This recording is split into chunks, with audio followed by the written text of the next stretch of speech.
하는 거, 심볼, 그죠? 상징, 혹은, 이 소위 그 십자가를 태우는 거, 나치, 스와티카 알죠? 우리가 이렇게 절표시 나오는 거, 나치의 상징물이죠. 알면서도 불구하고 이러한 공중장소에서 혹은 사사로운 개인 장소에서, 개인 장소에서 한마디로 타인에게 이런 분노를 저하나게 놀라움을 주든지, 그죠? 불만을 얘기하는 그런 행위를 한 자에 대해서 뭘까요? 한마디로 shall be guilty of this misdemeanor. 하니까 misdemeanor는 뭘까요? 경범죄에 속한다는 거예요. 경범죄에 속한다. misdemeanor는 보통 우리가 felony라는 것은, felony는 중범죄인데 felony는 1년 이상의 범죄를 중범죄라고 얘기하고, misdemeanor는 보통 6개월 미만이죠. 6개월 미만의 범죄를 misdemeanor 보통 얘기하고 있어요. 그래서 felony 같은 경우는 연방 범죄 같으면 이제 글렌저리에 속하고, 그죠? 속하겠죠.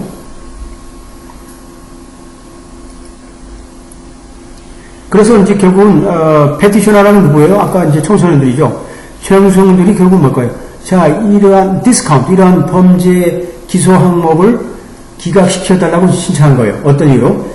세인트폴의 조례라는 것은 너무 실체적으로 너무 오버브라드하다 이거죠. 너무 광범위하고 우리가 한마디로 허락될 수 없는 콘텐츠 근거로 한 규제에 속하기 때문에 결국 수정법 1조 2한 무효에 해당된다라고 이제 우리가 이제 본인이 이제 기소당한 사람이 이제 결국은 변호사를 통해서 이제 주장한 거죠. 트라이얼 코트는 굉장히 아주 정신이 맑은 사람들이에요. 한마디로 원심의 판사는 이거 당연하게 이건 우리나라 같으면 어떨까요? 법 그대로 해석하면 뭐 잡아넣어야죠. 근데 이 당시에 1992년도 이 당시에 이렇게 이 원심에서 이렇게 뛰어넘는 수준의 판결이 있다는 얘기는 대단한 거죠. 원심 미국의 원심 판사들도 아주 대단한 사람이 있죠. 하지만 뭘까요? 미네소타 수프림 코트에서는 결국은 뭘까요? 뒤집어 버렸죠.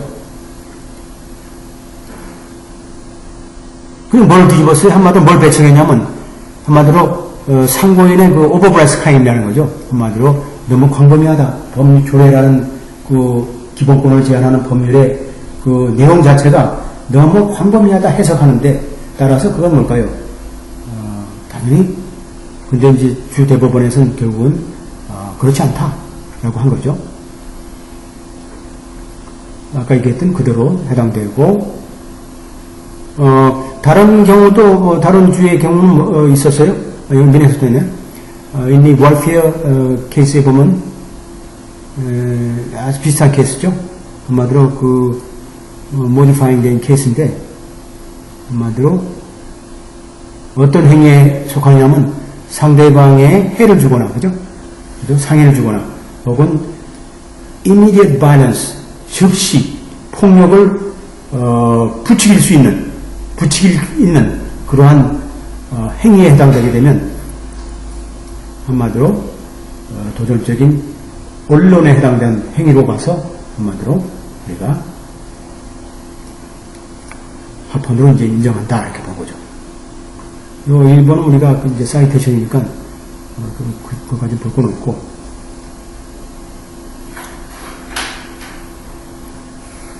그 다음에 이제 여기서 therefore ordinance reach own expression 이런 조례하는 건 뭘까요? 어떤 표현에 해당되냐면 자 First Amendment 자, 수정법 1조라는 건 뭘까요? 뭘 보호하지 않아요? 아까 얘기했던 대로 뭘 보호하지 않을까요? 뭐 이런 경우, 이거 판례에 나와 있지만, 하면서 뭐라고 이제 판시했냐면, 조례라는 것은, 자, 우리가 허락되지 않게 콘텐츠, 내용을 근거로 해서 규제하면 안 된다는 뜻이죠. 따라서, 그 수용법 우리가 1조 해석함에 있어서 특히 조례라는 것은 한마디로 미네소타에서 얘기한 그런 협의로 한마디로 국가 이익을 위해서, 그죠? 혹은 그 커뮤니티를 보호하기 위해서 정부의 이익을, 불가피한 이익을 성취시킨 목적으로 발동됐다고 주장하는 거죠.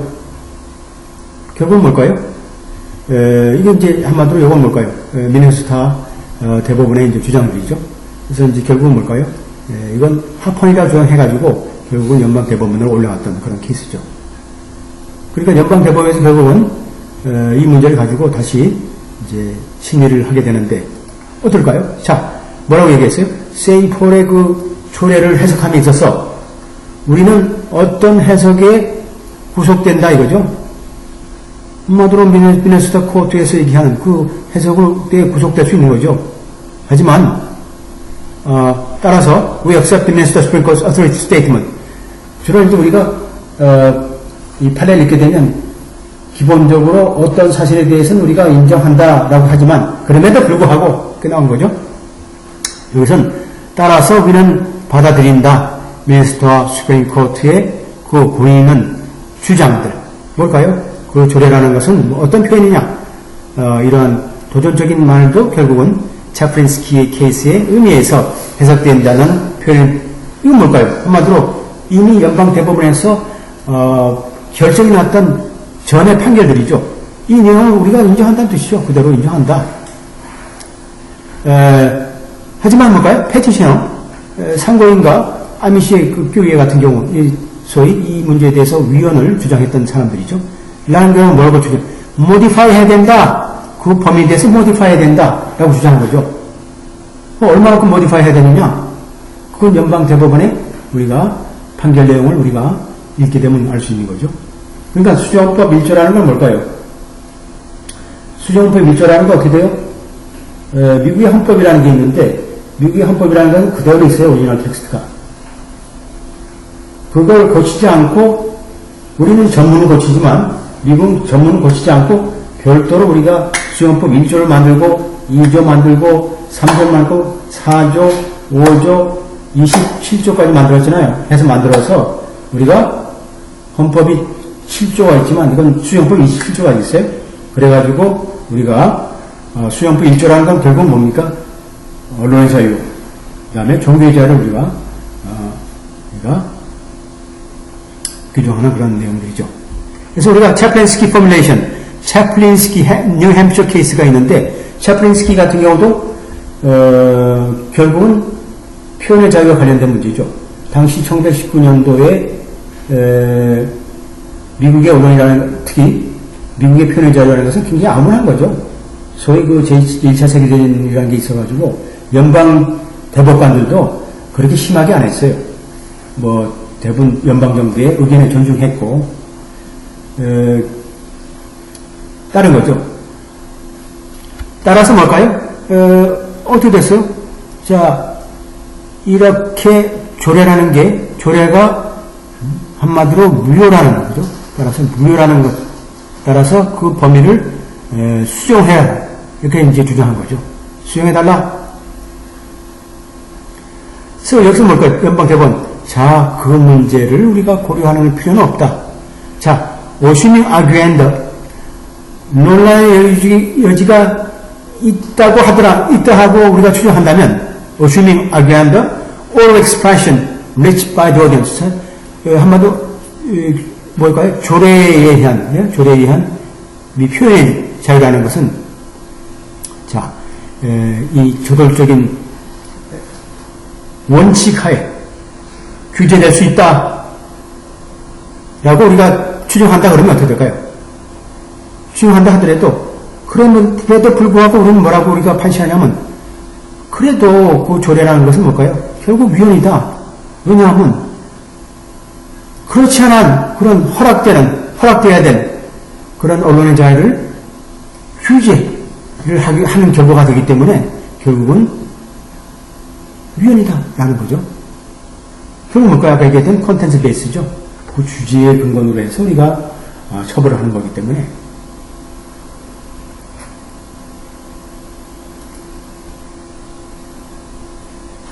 그 3번형 앵거드 사이테이션이니까, 그 다음에, 일반적으로 뭘까요? Fourth Amendment, generally.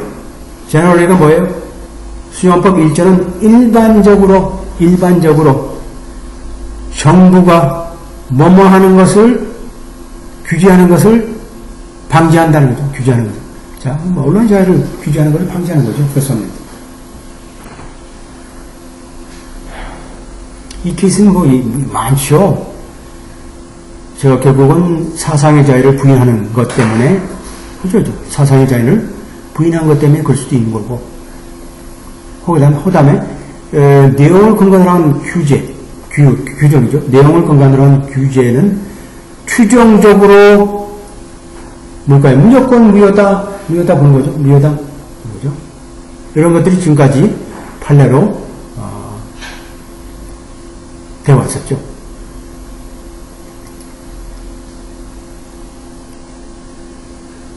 자, 여기서 보면, 고맙겠는데, 네. 왜 내용을 그거로 하는 건, 그 방금 프로듀싱 하는 게 왜, 그건 뭐냐면요. 예. 절대로 내용을 근거로 하면 절대 안 되게 되어 있어요. 지금 수용 포인트는 내용이 어떤 내용이 들어가서 내용 때문에 규제하면 절대 안 되고, 표현의 자유를, 내 양심의 자유 똑같이 미국에서는 특히 수용부 일종에서는 절대 못하고, 그 내용이 편의점과 관련된 내용의 외형적인 형태는 규제할 수 있어요. 내용이 외형되니까. 예를 들어서, 형식이죠, 형식. 예를 들어서, 내가 태극기를 태웠다 해서, 그것도 언론자유죠. 또 내가, 어느 총사에 들어가서 내가 옷을 입고, 어느 정부의 정책에 대해서 반대하는 어떤 메시지를 전한다 해서, 혹은 내가 차를 몰고 내 앞에 플레이트를, 연봉 플레이트에다가 정부를 비난하는 글을 썼다 해서, 그 내용 규제를 하는 예를 들어서, 그 자동차의 번호판을 띄워가지고, 그걸 위에다 달아가지고 규제하면 형식의 위반이죠. 그 딱 앞에 달아야 되니까, 보통은. 그런데 형식에 대한 규제는, 통용이 되는데, 내용에 대한 근본적인 규제는 무조건 다 위헌이에요. 그렇죠. 그래서 지금 두 가지가 있는데, 컨텐츠 베이스가 있고, 그러니까 내용을 근거로 한 규제는 위헌이고, 컨텐츠 뉴트럴 하는 것은 다 뭐죠? 합헌이죠. 주로 내용의 그 중립성을 따지는 것은 뭘까요? 주로 general applicability of neutral law라고 해서 중립적인 법의 일반적인 적용을 우리가 얘기하죠. 이런 경우가 전부 다 합헌으로 보고 있어요. 그래서 보통은 이제 우리가 이것이 합헌이냐 위헌인가, 특히 언론 자유에 관해서 이게 합헌이니까 위헌인가 테스트하려고 그러면, 검증하려고 그러면, 아까 얘기했던 대로 그랬죠? 정부에서 뭘까요? necessary and compelling. interest가 있어야 돼요. necessary and compelling. 이 법률 자체가 기본권을 제한하는 불가피한 사유가 있어야 된다는 거죠. 그건 이규 책임이 정부한테 있어요. 하지만, 뉴트럴 로의 적용 같은 건 뭘까요? 입증 책임이 주로 그걸 다투는 시민들한테 있죠. 시민들한테. 그러니까 저 밑에 단계에 rationality 테스트 하는데 적정성 한마디로 합리성 테스트라는 게 있는데, 합리성 테스트라는 건 좀 높은 단계의 기본권이다 아니에요.